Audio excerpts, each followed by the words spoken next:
That's cool. First speaker is always hard, so you have to bear with me, especially when Stuart told me just before I come in that there's an acme to put people off if they go over time. So I'm gonna try to avoid this.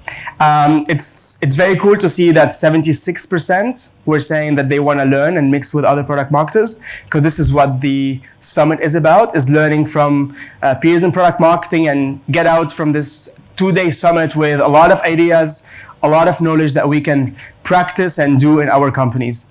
So my presentation today is about the sweet spot. And you can understand sweet spot from wherever you want, but it's more about the customer here and about how do you identify the best customers for your business and make them grow and grow your business with them.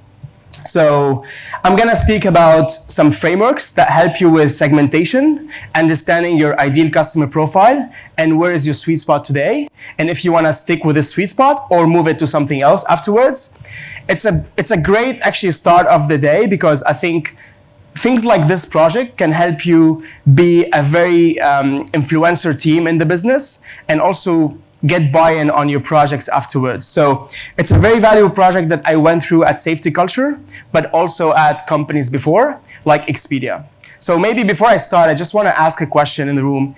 Who comes from a company with 50 to 250 employees? Cool. Not a lot of us. Anyone coming from a subscription model, a PLG model, or a SaaS business in general? Cool. This will be very useful for you guys. Anyone coming from a big corporation with anything bigger than 500 employees? This will be also very useful for you guys. It will be actually useful for anyone that has a customer base that is bigger than maybe 5,000 customers, and help you actually understand this deeper with a lot of frameworks and data. So if you can't wait 1 week for the slides, you can add me on LinkedIn. This is my picture on LinkedIn.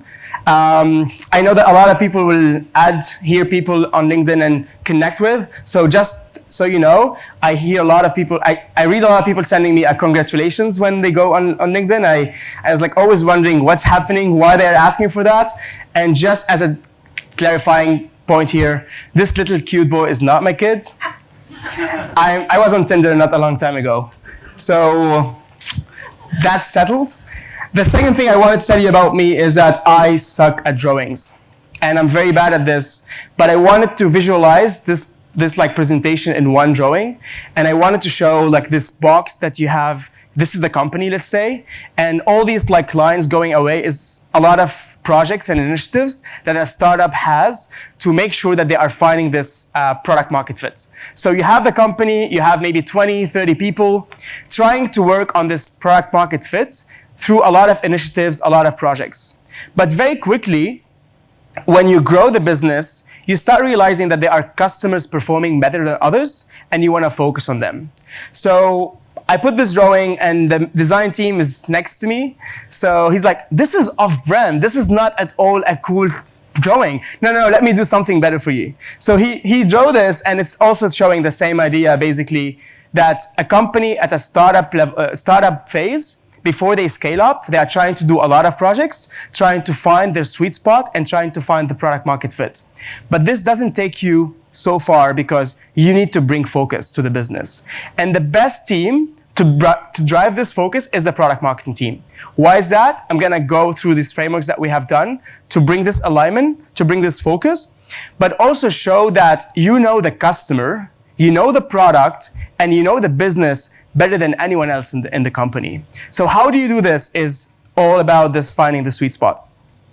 And we can go very quickly to some methods that are easy to apply, like interviews. Yes, interviews are cool. You can go to your sales team and ask them, who is your customer? Who is your ideal customer? But this is not enough, because it's biased to how we actually ask the sales team to go to these specific customers and sign the deals. Now, the second one is win and loss analysis. Yeah, cool. You went to the sales team again and asked them, why did they lose the deal? Yeah, it's because of this feature. We didn't sign this deal because of this feature, and if you don't build this feature, we won't get anywhere. It's also unbiased. So it's important, but it's not enough. Customer feedback is important. A lot of customers are coming to you, telling you what they need in the product. But the loudest people are also the customers that are coming to you first and complaining about some stuff. So is this enough? I don't think it's enough. We can do a better job than just looking at these three areas. Firmographics, okay? Head of sales, head of customer success said, industries like manufacturing, industries like construction, industries like retail, whatever industry they see much more often in their deals is the best industry for us. Yes, true from their perspective. Is this showing you the whole customer base? It's definitely not. I'm being very controversial, and I'm known for that. So just to make sure that I'm clear on this, all of these are extremely important, but it's not enough to build your assumptions and drive your company into one direction based on qualitative data. There is much more you can do that drives actually the sweet spot, but also turns your team and your function in the company from this tactical and operational or support function to a strategic function that helps the company get the direction and being this lighthouse that helps every person on shore to understand what's going on in the market. What is the customer about? What are they looking for? What are their problems today? And how can you leverage this information to build the best product for them? So a plug here and advertising for the PMA meetups. We started doing them in Sydney, and we are getting around 120 people coming, registering, sorry. A bit less people coming. But basically, one of the meetups that we have done in January, I brought my boss. And my boss is VP of product. And I was like, Brian, can you just come and speak about what is product marketing role in a business? And I was so happy when he had this slide, because how he presented it is that product marketing is the team that helps your company build the right product for your customers. And he just squared the word right and said, if you don't have product marketing team working with you from the beginning of the process, you're sometimes not building the right product.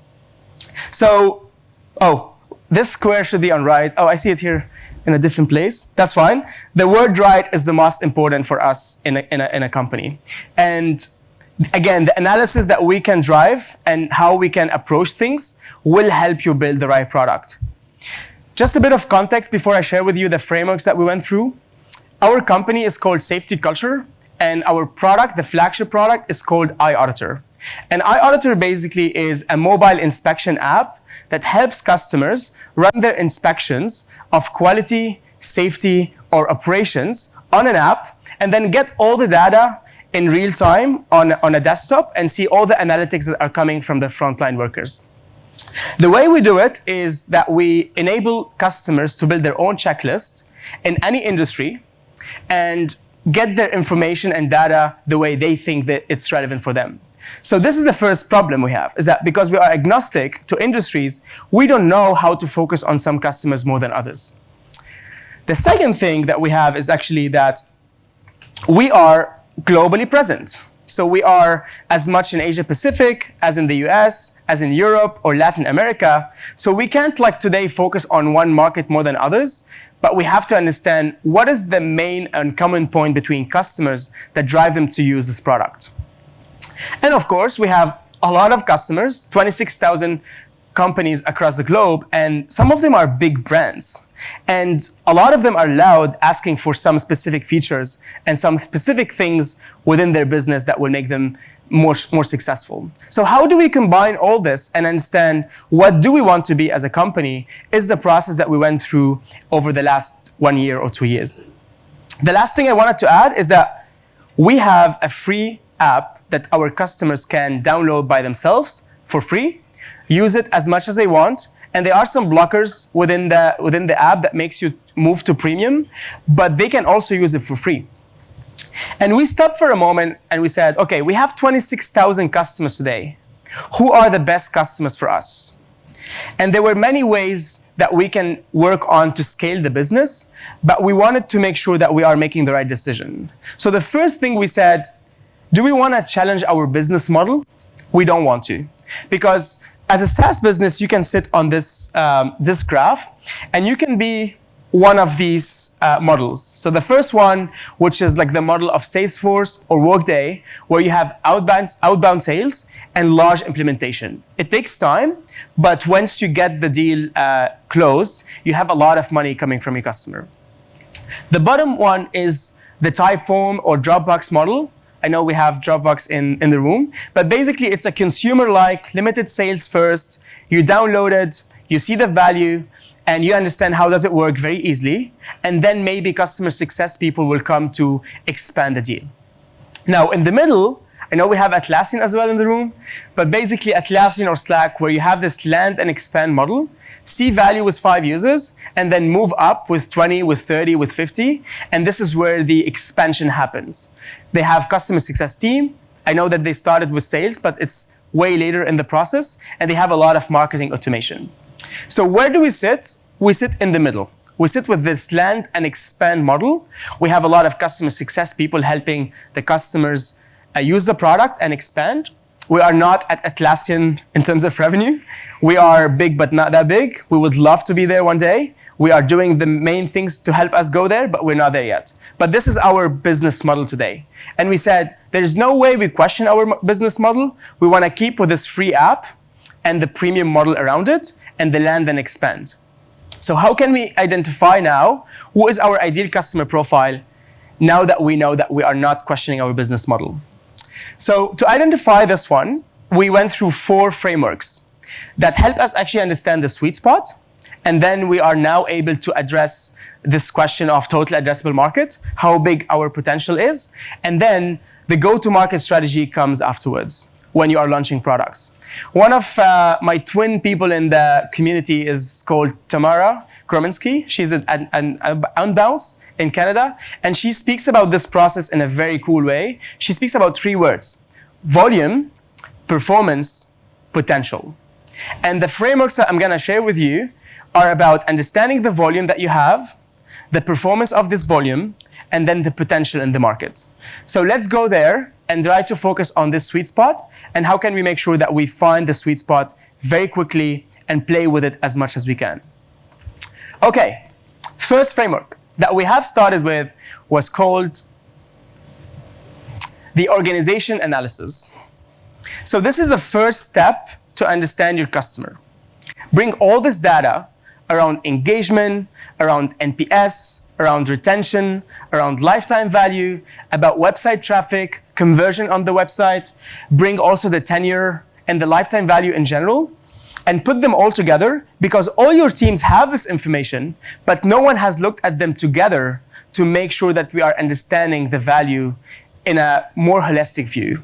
And because you know the product, you know the customer, and you know the business, you can mix all this together and try to find a way to augment this data with enrichment, for example, and make some cool graphs that are looking cool, but also very meaningful for your business. Define your success metrics and where do you want to be with each of these customers, and try to see, for example, in our situation, the depth factor. Who are our biggest customers in terms of expansion, but also how they are engaged with your product. How much of them are using the product to full potential. When you do this modulation and then try to analyze your data, you will see a lot of cohorts that are starting to form. The cohorts can be firmographics, they can be because of some attributes they have, and you want to look at which ones are performing the best and which ones are performing the worst. You take the sweet spots that you have analyzed and you understood their behavior and how they are performing in your business, and then you take it to the next level. So you say, I'm gonna take the sweet spot that I have today, whether I'm happy with it or not, it's not the question. This is what my sweet spot is today, and I'm gonna analyze the attributes that make them actually perform better than others.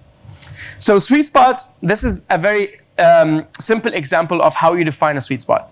The sweet spot is the customers that are having enough value from you, but you are having enough value from them and exceeding a bit the expectations they have when using your product. So this is where you find this like maximization of two-way value from economic value and satisfaction value. And you say, okay, these are the customers I want to analyze further and I want to understand why they are performing. You will get all these attributes. It's a list of maybe 5, 10, 2, 3, whatever. You analyze them and then you decide to go deeper into this sweet spot and talk to customers within this sweet spot. So you go at user level now. Enter here, we're analyzing the customer at a broader level, and now we're going into the user themselves. So many ways of doing this. Could be interviews, could be surveys first, but you have to analyze as much as you can what these customers or what these users or what these champions are looking for in your project, in your product. What are the jobs to be done that they are trying to achieve, and what are the goals that they are actually trying to reach while using your product.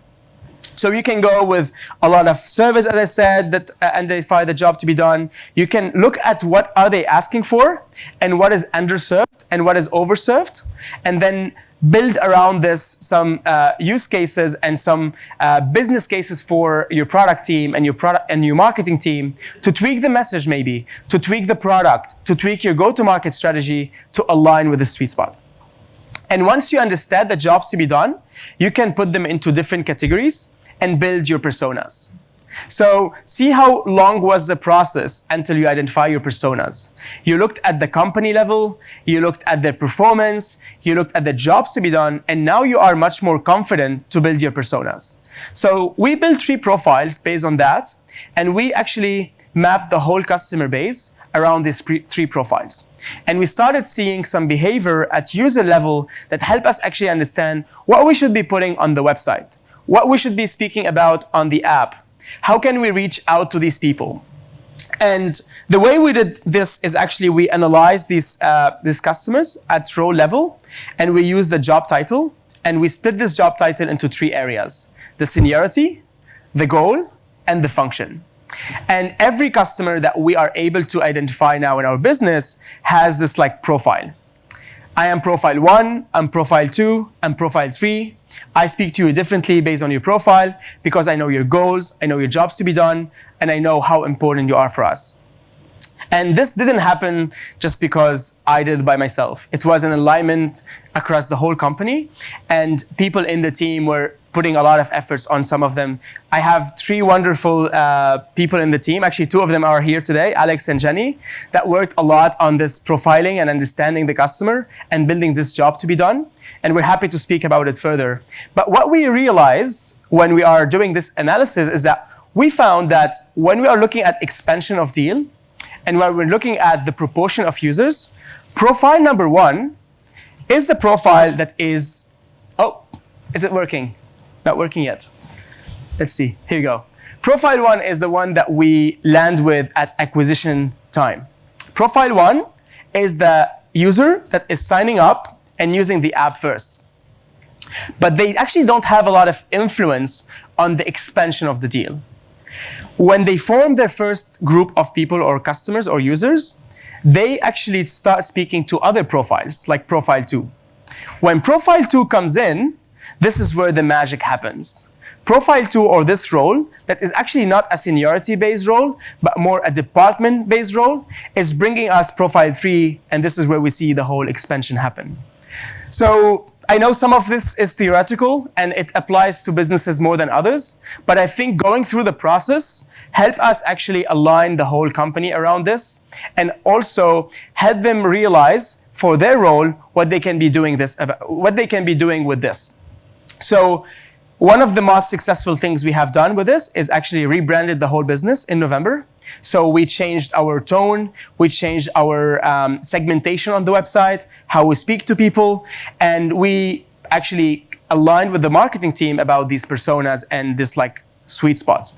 The second thing we did is actually we went to the product team, and we told them that there's a sweet spot that we want to focus on much more often. So let's build the features that this sweet spot needs. Let's not go to the biggest customers and ask them what they need because they are not in our sweet spot. Let's not go to the smallest customers either, or the unhappy one. Let's focus on this sweet spot from product strategy perspective. The third thing that we are trying now to do is targeted communications. So every customer receives the right information for them based on their profile and their function.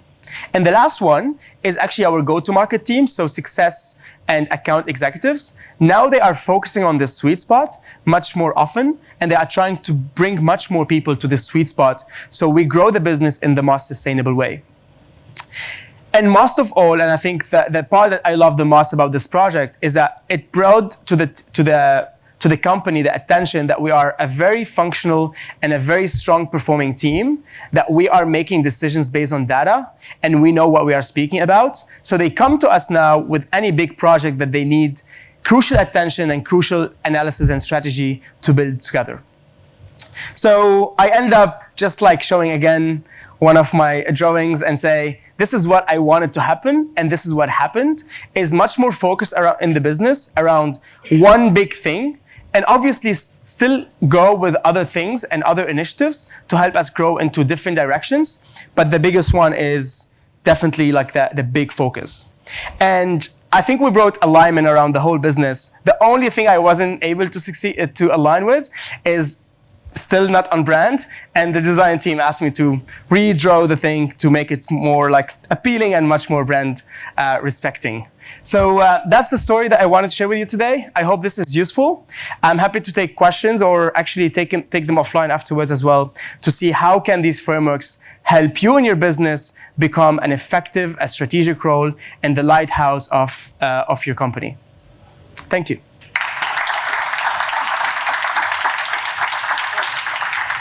No Acme for me. So, I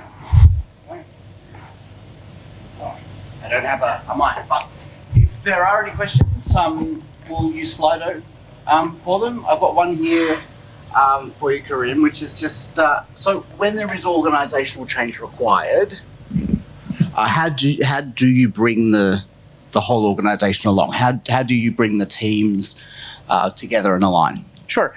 I think the three most important qualities that any product marketer needs to have is strategic, analytical, and actually lateral leadership. The lateral leadership is what makes all your projects happen. So the way I think about it is that when you are running these company-wide projects, you have to involve people from the beginning of the process. So from the start, I went to the analytics team and involved them in the process. I said, this is what we need and this is why we need them. I went to the finance team. I said, this is why I need this information and this is why we need them. I went to every team that it will be impacted from the beginning and involved them and told them why I need their help and also why they need this to happen. And this helped actually the whole process to go much more naturally and succeed at the end. We've also got another question here from Jenny. So has there been an impact on your overall company strategy and their goals from any of your work? Very good question, Jenny. Jenny is in my team. So in December, actually, last year, we brought a company strategy for 2020. And the company strategy was based on 3 main goals. And the 3 main goals had one of them that is about the sweet spot. And I think that was a success for us to see that this project led into the company strategy. And the 2 other actually goals kind of feed into this biggest one, which is around the sweet spot. So yeah, this has delivered value to the business. And now we are aligned, all of us, around this company strategy. Great. Any other questions from anyone? No? Thank you very much, Karim. Thank you so much. Oh.